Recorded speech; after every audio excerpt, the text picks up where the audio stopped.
Welcome everyone to this session entitled Applying UDL Principles to the Design and Facilitation of Instructor Workshops. I'm really excited to be with you all today to discuss this important topic and how we can take UDL and make it work for the work that we're doing with our faculty. So I want to start off just by getting to know a little bit more about your own experiences as learners in workshops. And so I'm going to invite you to complete this Mentimeter poll. I'm sharing the link in the chat, but you also have the option to scan the QR code on the slide if you wish. So I'm going to pause and give everyone a moment to access the Mentimeter poll. And once you're there, you should see a thumbs up icon somewhere on the screen. You can just tap or click on that. That'll just let me know that you are ready to go.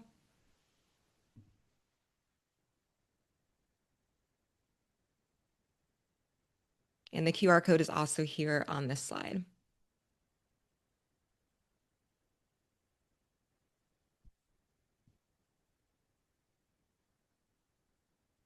All right. So my first question for you all is I'd like you to think about a time when you had a successful experience as a learner in a workshop. What was one aspect of the workshop that supported your learning? So you can type your response in the text box and then press the submit button. All right, the responses are coming in. Go ahead and reveal what we've got so far. So I'm seeing so far hands-on experimentation. We didn't stay in one place the whole time. You had time to practice what was being taught. Okay, I'm seeing a theme of hands-on that's coming through quite a bit. Being able to listen to the content, relatable, clear goals, engaging presenter.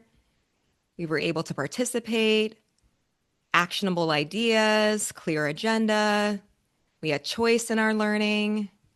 Okay, another theme of being able to practice and implement what was taught. It caught your attention. Engaging, preparatory readings ahead of time, practical. Okay, so the big things I'm seeing here, and I'll also use the kind of grouping strategy here to capture this, is we have these themes of it being hands-on, engaging, practical, relevant, and active. And I see in the chat, let's see, I should mention, I was the one who is pleased to not be in the one spot the whole time, but I acknowledge that assuming movement might not be fully inclusive. And Jen, I really appreciate you bringing up that point because yes, for some people, being able to move around a lot is actually going to help them to be able to stay focused and attuned. For other people, that may not work. And so how can we create spaces that honor the different needs of the people in the room? Okay, fantastic. All right, and let's go ahead and move on to our next question. This should automatically update on your screen, and I'll paste the link again in the chat for anyone who needs it. Think about a time when you had an unsuccessful experience as a learner in a workshop. What was one aspect of the workshop that impeded your learning? So I'll pause and give you a moment to submit your thoughts for this question. All right, and let's see what we've got so far. Death by PowerPoint. Yes. How many of you have been there? If you've been in a Death by PowerPoint session, go ahead and give me a thumbs up or some other reaction. Yeah, that's pretty common in higher ed, unfortunately. I think we're making some moves to it, to shift away from that, but unfortunately it does happen quite a bit. I'm seeing speed being a factor, so moving too fast, boring, and we got the little emoji there. It wasn't a workshop, it was a lecture, just straight talking at us. Too much information. Okay, this theme of it being a lecture, AI slop, couldn't hear or understand the presenter, too much detail. They didn't model what they were teaching. Oof. Okay. And that's one of the reasons why we're talking about this topic today is how can we actually model these UDL principles in our work so that the instructors we're working with can also see how this may be valuable in their teaching practices. Okay, same theme of too much lecture, some more love for AI slop, content too basic, move too quickly, wasn't applicable to me, we didn't get to reflect, unrelated activities, unclear directions. Okay, same thing of talking the entire time, rote presentation, no interaction, too fast, etc. Okay, and I'll group these again so we can kind of see what all of the responses were kind of grouped into theme-wise. So quite a bit of us are mentioning a lecture format, lack of engagement, overload, content not being relevant, unclear instructions, pacing issues, and some audio problems that came up as well. Awesome. So thank you all for sharing this. And I wanted to start with these questions because I think that thinking about what it's like as a learner can actually help us to maybe give some have some empathy for our participants in our sessions and to think about how we can also design the session in order to make it work for the people in the room. So thank you all so much for participating in that Mentimeter poll. So I'm just going to briefly introduce myself. If I haven't met you yet, hi, my name is Tolulope. I am an educational developer at California State University, Long Beach, where I design and facilitate professional learning programs for instructors about teaching and technology. I'm also the author of the book, Designing and Facilitating Workshops with Intentionality. And this book actually highlights a lot of the principles that you all talked about in terms of things that work well, right? In terms of things, professional learning being relevant and purposeful and actionable, being reflective, et cetera. And one of the key frameworks that I leverage in this book is universal design for learning. So how can we take these principles and apply them to our work? So in terms of our agenda for today, we're going to begin by discussing the concept of learner variability and what that might mean for our work as facilitators. Then we'll explore how we can apply the UDL guidelines to our work. After that, I'll share some planning tips along with some helpful templates that you might want to use. And then we'll wrap up with some closing information and resources. And our goals for today are that you'll be able to describe the main principles of universal design for learning, describe practical strategies for implementing UDL principles in workshops, and develop an action plan for implementing UDL principles in future workshops. So we're going to get started with our first topic of learner variability. And the two key ideas that we want to keep in mind here are that there is no such thing as an average learner, despite how common that belief is. But instead, what is the norm is learner variability. And we can think of learner variability in terms of 4 different areas. So learner variability includes interests and motivations. So we all know this, that people are going to be interested in different things. People will be motivated by different things, and that's going to affect their learning.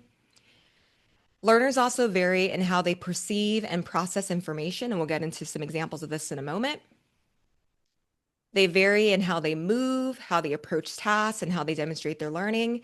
I just wanted to call out Jen's comment earlier about that movement piece being something that we want to be intentional about.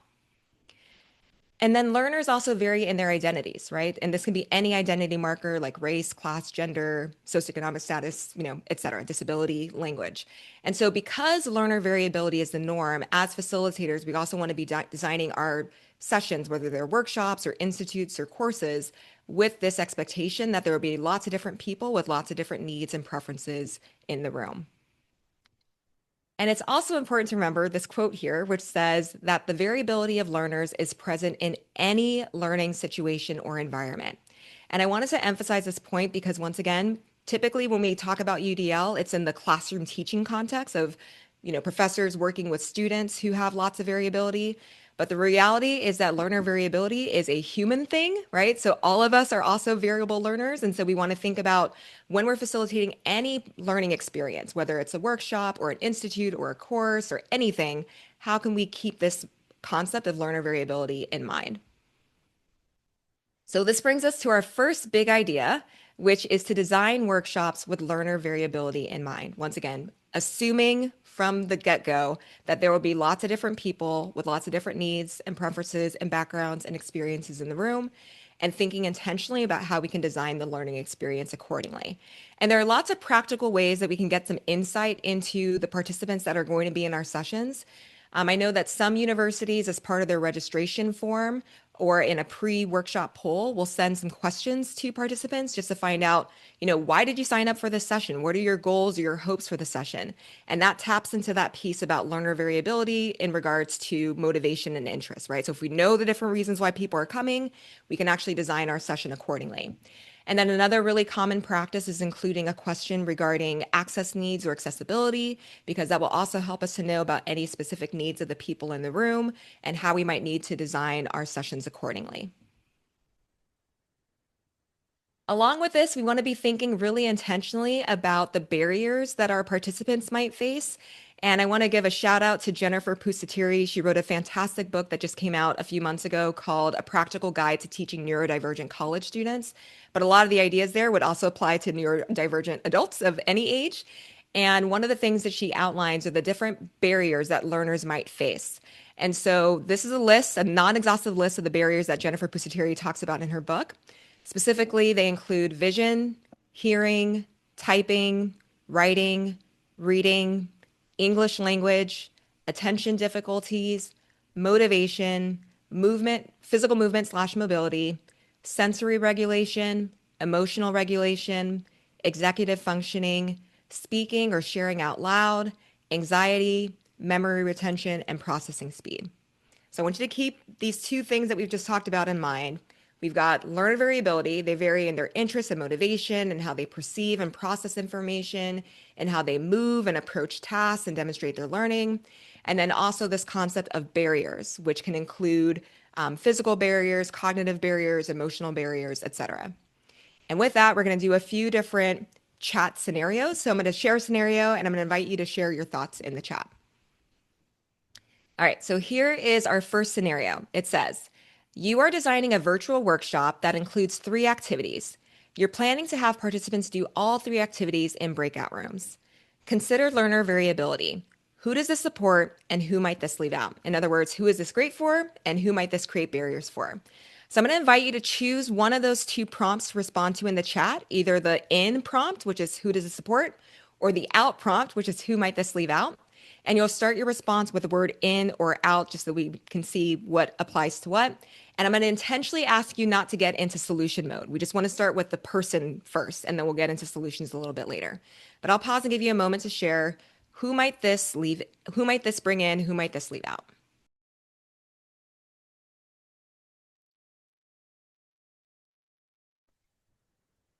All right, so I'm seeing a lot of great thoughts populating the chat.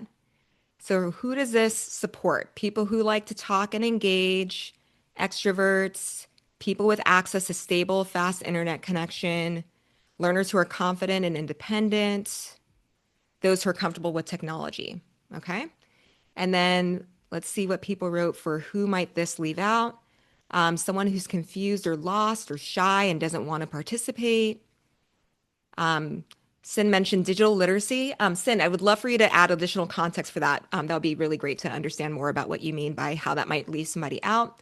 And actually, I'm assuming that means in terms of like the digital literacy of getting to the room. And if I'm not correct, please feel free to add some context in the chat. Leaves out extreme introverts, people joining on a mobile device or with spotty internet, people with technology difficulties, people who don't feel comfortable on camera, people who have issues speaking out loud, people who are English language learners, students with anxiety, folks who are socially anxious. Fantastic. So once again, the same great activity could work well for some people, not so well for others. All right, let's go ahead and move on to scenario number 2. And this one says, you are designing an on-site workshop where you will give participants a printed copy of a handout that they can use for note-taking purposes. Consider learner variability. Who does it support and who might this leave out? And just like before, please start your response with the word in or out.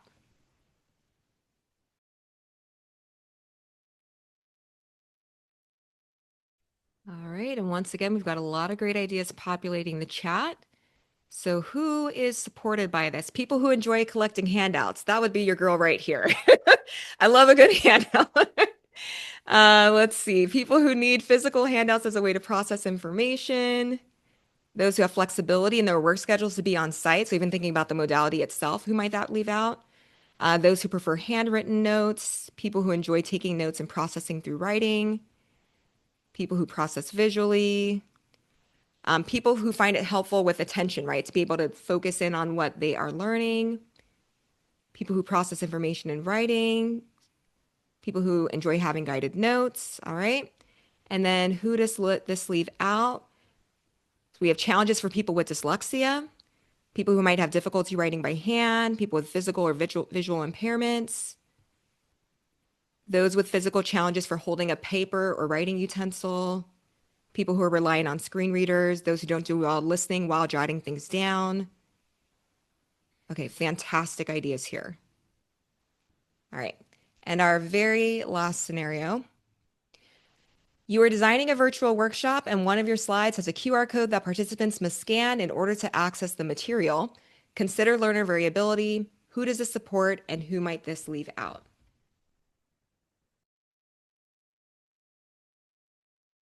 This was really interesting. We have a ton of out responses for this one that came up first. People who don't have smartphones, people with visual impairments, Let's see, people with flip phones, non-smartphone users. It does bring in people who are close to the screen, right? So it's going to be difficult for people that are further back maybe to scan it. Out people who are suspicious of QR codes. And yes, there's actually been increased suspicion of QR codes given some of the security related risks associated with them. So that's something to keep in mind where that might actually increase someone's anxiety to not know where exactly that information's going. People who aren't comfortable with scanning, mobile and visual acuity. And then for in, people who can multitask and feel comfortable navigating tech. Folks who like to have the information later on. Alyssa says those who can't afford the data. Yeah, that's going to leave people out. Okay, fantastic. So thank you all for sharing this. And I'd like you to keep these kind of in-out scenarios in mind as we continue with our session today. So next, we're going to explore the Universal Design for Learning guidelines and how we can use this as a framework for our design of professional learning experiences. And I want to start by sharing this quote from CAST, which is the organization that developed the guidelines. So it says, UDL aims to change the design of the environment rather than to situate the problem as a perceived deficit within the learner. When environments are intentionally designed to reduce barriers, every learner can engage in challenging, meaningful learning. And this is a really critical point to remember, right? It's not that the problem was with the people in the room, like all the people that we just mentioned in the chat, but oftentimes it's something in our design that we could potentially tweak or add an additional option in order to make it more inclusive of all of the diverse people that we may have in our sessions. And so what I want to do next is I'm going to provide like a super quick, like 30 seconds UDL in a nutshell type of overview, just in case there's anyone in the room who may be newer to this framework. If you are very experienced, I encourage you to chime in the chat. This is a co-learning opportunity. So I would love for you all to share what you are learning and doing in your own work so that we can all learn from each other. All right, so quick recap of what Universal Design for Learning is all about. So Universal Design for Learning, once again, is a framework for designing with learner variability in mind. And it consists of 3 principles, 9 guidelines, and 36 considerations. And the 3 principles really relate to the areas of variability that I mentioned earlier. So the first principle is design multiple means of engagement. This addresses the why of learning. And we could think of this as the column that addresses variability in participants' interests and in their motivation. And then the second principle is design multiple means of representation. This focuses on the what of learning, and this addresses the variability that people have in how they perceive and process information. And then our last principle is design multiple means of engagement, which addresses the how of learning. And this would address the variability in how people move and process information and demonstrate their learning. And what's really great with the most recent version of the guidelines is that all of the guidelines in some respect address variability in identity. So this has been brought to the surface more than it has been in older iterations of the guidelines. So we have those 3 principles, each of which is supported by 3 guidelines. And I like to, when I'm talking about this with instructors, I like to share that the guidelines are basically ways that we could design with learner variability in mind.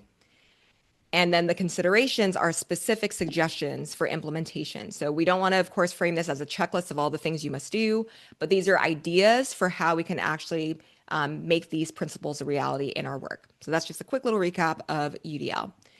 And this brings us to our second key point for today, which is to translate the UDL guidelines for your workshops.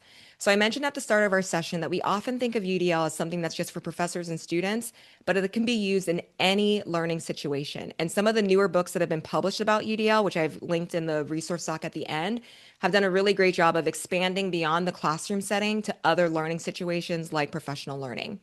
And so one really helpful tip is just to take those guidelines and reframe them in terms of the facilitation work that you do with instructors. And so I'm going to model what this might look like with one of the guidelines, which is guideline 7. And this is what the original language of guideline 7 says. It's design options for welcoming interests and identities. So targeting, once again, variability and interest and motivation.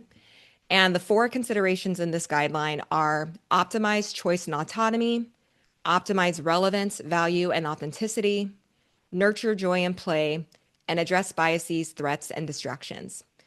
And so if I put on my facilitator hat, I might translate those guidelines into questions, like 4 facilitator questions, which are, How might we proactively design training experiences or workshop experiences that invite participants to exercise choice in their learning, that are relevant to participants' work and goals, that foster a sense of joy and play, and that address potential issues that might interfere with learning? And if we're designing our workshops with these questions in mind, we're more likely to have some more engaged participants in our sessions.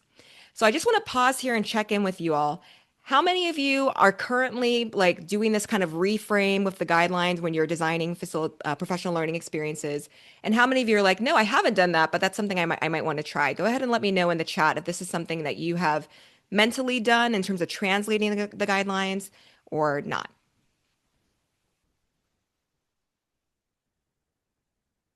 All right, so I'm seeing a few thumbs up from people who are doing it.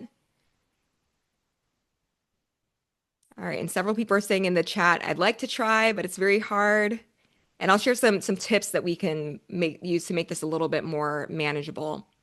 And actually, one of the questions that came up in the pre-workshop survey for this session was, what role might AI play with that? And that's something that if you are a user of AI, that might be something that you may want to try, is actually taking the guidelines and asking for a reframe. How might I rethink these in light of my facilitation work? All right. And then let's see, Rachel says building in choice and making relevance explicit, still working on joyfulness. And Dorea says very hard when understaffed and underworked. And I totally get that. And so my hope for today is not for anyone to feel like, oh, I need to do all of these things every time in every single workshop, but what's maybe one additional thing that we can do to make our workshops more inclusive of participants. All right. So thank you all for sharing. All right, so what I want to do next is zoom in on just one of these questions to start us off. And it's going to be the piece about inviting participants to exercise choice in their learning. So I'm going to share some practical ideas of things we can do in regards to that, and then we'll move on to some other pieces after that.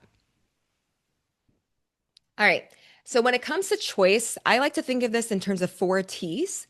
And the first T is topic. So we can give participants choice of the topics that they learn about, or the things that they read about, or the questions that they respond to. So that's something that's a really simple way of infusing choice into a session, is letting participants choose which topics they want to explore, which questions they want to discuss, etc. We can also think of choice in terms of tasks.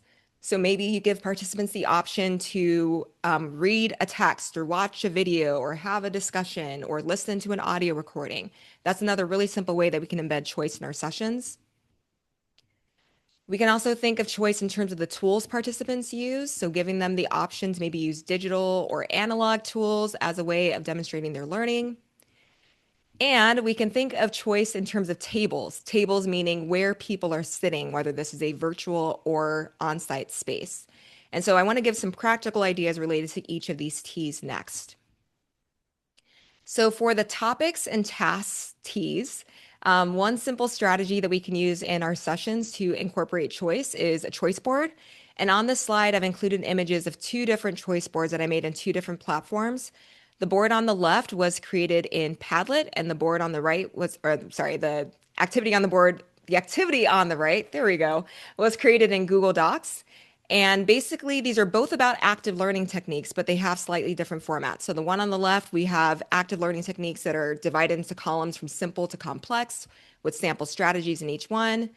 The activity on the right is designed more like a tic-tac-toe, where they could choose 3 in a row that they want to explore and either scan the QR code or click on the link in order to learn more about it. And so a structure like a choice board is a really great way to, once again, give participants some choice in the topics that they're exploring or the tasks that they're completing. And I see some love from Alyssa for choice boards in the chat. Yeah, very simple strategy. For choice of tools, it can be helpful to use tools in your sessions that give participants multimedia options for expressing themselves. One of my personal favorite tools for this is Padlet. So by default, we know that Padlet allows you to type your responses, but they've actually added a bunch more multimedia options, and you can choose to enable or disable certain tools depending on the purposes of the gathering. But you can enable tools like a camera or a video recorder, an audio recorder, a screen recorder, a drawing tool, etc.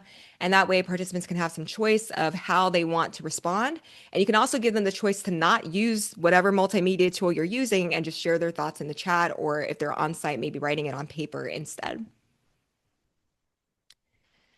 For tables, I'm going to start off with an on-site idea and then I'll share a virtual idea. And this is actually a really awesome idea that I saw at the 2025 Pod Conference in November. So I attended a session, I walked into the room, and they had this slide up on the screen, and it said, please choose your seating.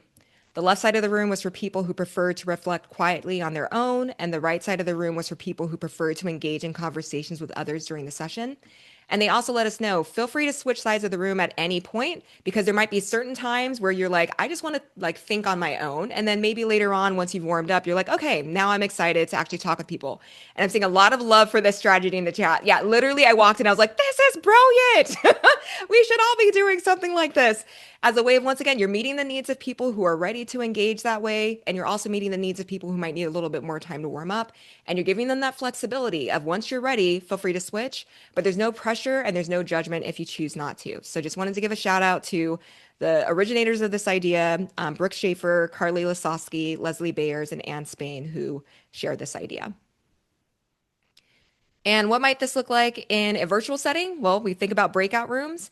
And I oftentimes still see workshops where there's kind of this mandate to go to breakout rooms, but maybe we can once again think about what might flexibility look like with that too. So one way of doing this is maybe you want to create rooms that are based on different forms of communication because there may be people who are fine talking, audio, but they don't want to have their cameras on, or people who can't talk, but they do want to contribute in the chat, right? So maybe we can create rooms like room 1 is a video discussion, room 2 is an audio discussion, room 3 is chat only. And then either letting people join a room if they just need to be completely quiet and don't want to engage or can't engage with others, or giving them the option to remain in the main room. And even if it's in the main room or even if they're in the silent room, we don't want to treat that as we're just going to pretend like they're not here. We still want to have something that they can be working on, maybe reflecting on those same questions in writing instead of talking with other people, so that they are also able to process the information the same way as anybody else, where they're not getting a lesser experience because they've chosen that option. All right, and Alyssa says in the chat, I saw a fun idea on LinkedIn where the faculty member named the rooms after the Clue board game. Alyssa, I think we both saw that same LinkedIn post because I saved that one on my device. Yeah, and there's some really fun ways, right, that we can once again add a sense of joy and play in how we're doing this while still being flexible with the options we're giving participants. So with that, let's go ahead and pause for a quick check-in. I've shared 4 T's of choice. And my first question for you all is, which form of choice do you most often incorporate into your workshops? Is it A, topics, B, tasks, C, tools, or D, tables? And you can share it in the chat.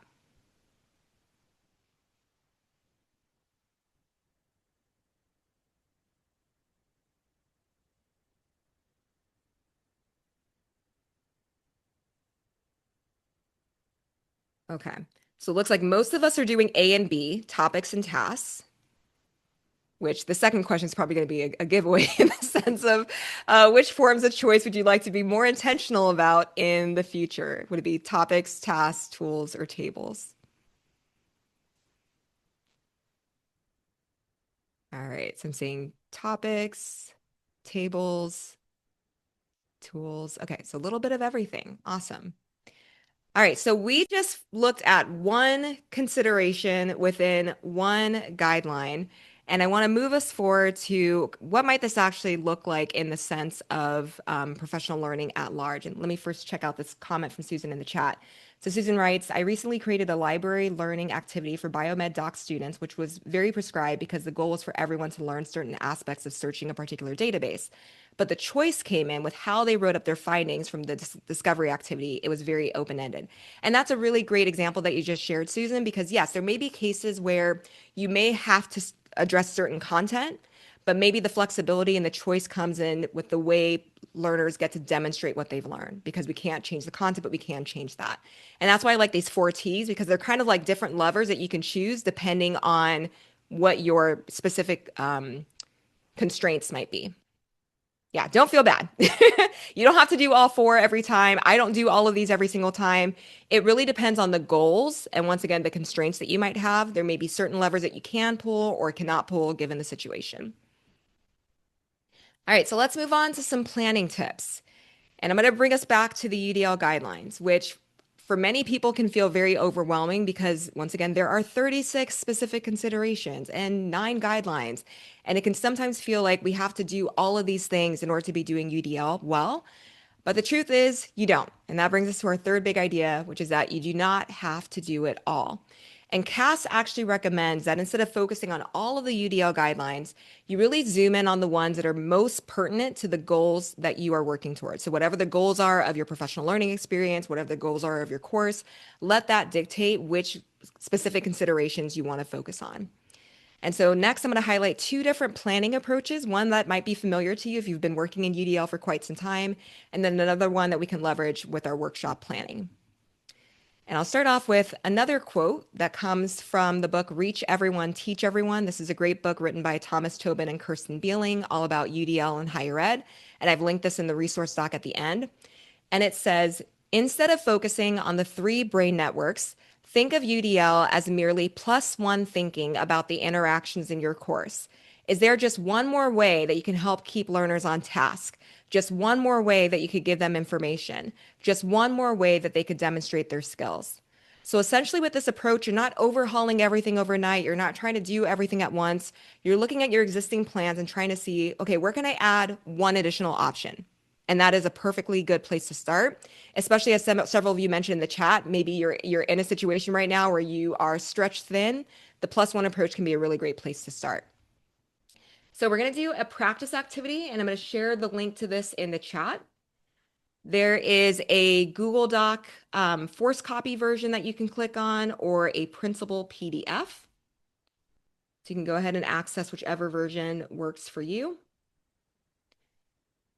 And I'm also, okay, I was going to upload a Microsoft Word document, but I can't in the Zoom session. So please choose one of the options that you've got there.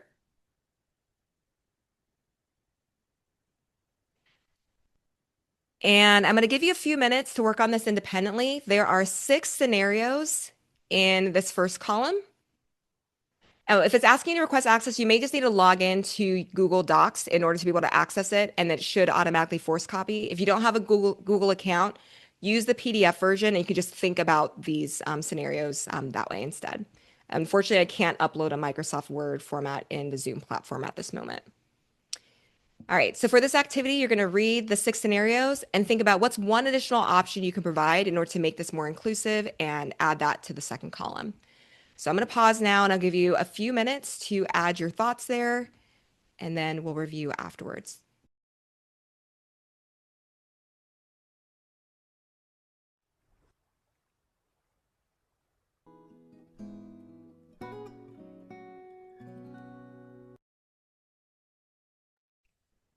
All right, go ahead and wrap up what you're currently writing or thinking about. And I'm going to invite you in the chat to share one of your +1 strategies and to start your response with the scenario number that it matches. So just choose one of your +1 strategies to share in the chat.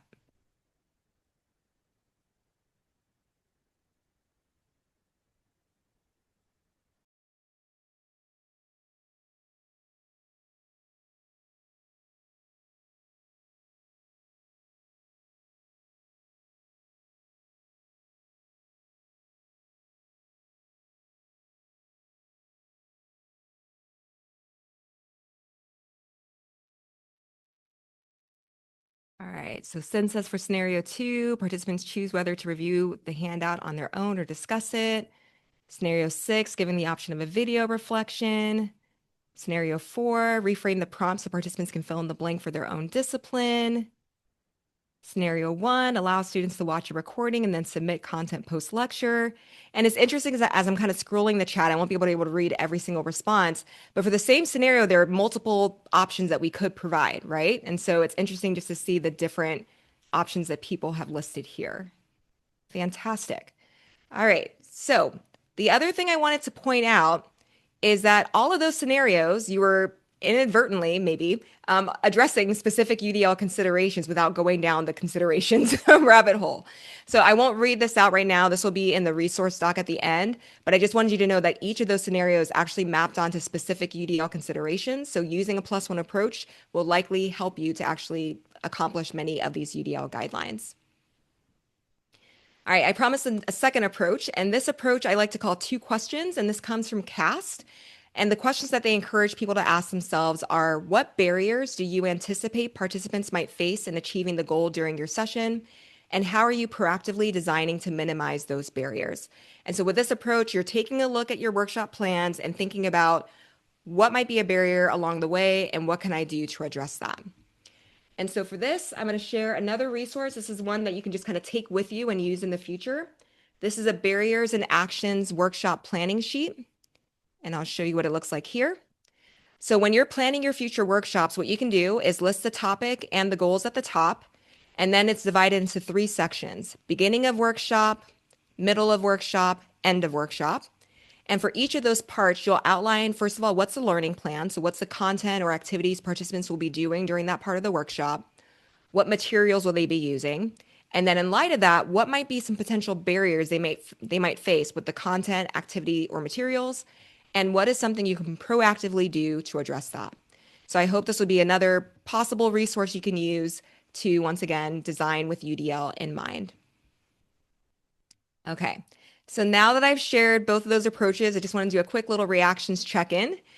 Which UDL planning approach is most appealing to you? So you'll give a thumbs up if it's the +1 approach, a heart if it's that barriers and actions sheet that I just shared in the chat, or the celebration icon if you're interested in potentially using both.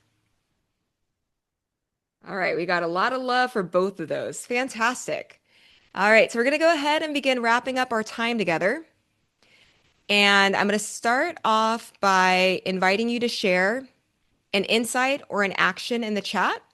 So an insight could be one idea from today's session that resonated with you, or an action, one action you'll take to implement your learning.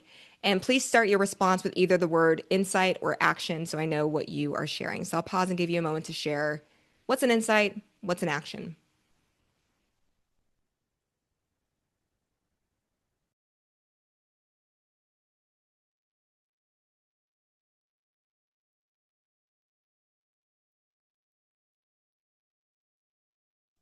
And after you've typed your insight or action, I invite you to just kind of scroll up and look at what other people have mentioned. And I will also be saving the chat so I can take a closer look at these insights and actions afterwards. Okay, so you can keep those insights and actions coming. I'm just going to quickly recap where we've been. So you can now hopefully describe the main principles of universal design for learning, describe practical strategies for implementing UDL principles in workshops, and develop an action plan for implementing UDL principles in future workshops. And in the chat, I'm sharing a link to this resource doc. And on the resource doc, you'll find links to all of the workshop materials from today. So my slide deck, the Mentimeter results, the worksheets, and the feedback form. There's information on how you can stay in touch. And then I've linked some of my favorite UDL resources on the second page. There's websites, PDF documents, books, podcasts, videos, along with a free course, and then some additional resources at the end. So I hope that this will be a resource that you can continue to come back to as you're implementing UDL in your practices. I also welcome your feedback about today's session. So you can click on the feedback form link that's on that resource doc or the one that I just shared in the chat, or you can scan the QR code to complete a brief feedback form. And I welcome any thoughts you have about today's session. And last but not least, I invite you to stay in touch. So you can find me on mostly LinkedIn. I technically still have a Blue Sky account, but I'm not really there, but mostly LinkedIn. And I also invite you to check out my book in case you're interested in diving deeper into what UDL might look like in workshop contexts. So with that, I'm going to turn things back over to Tom to close out this part of the session and transition to our Q&A time. Thanks, everyone.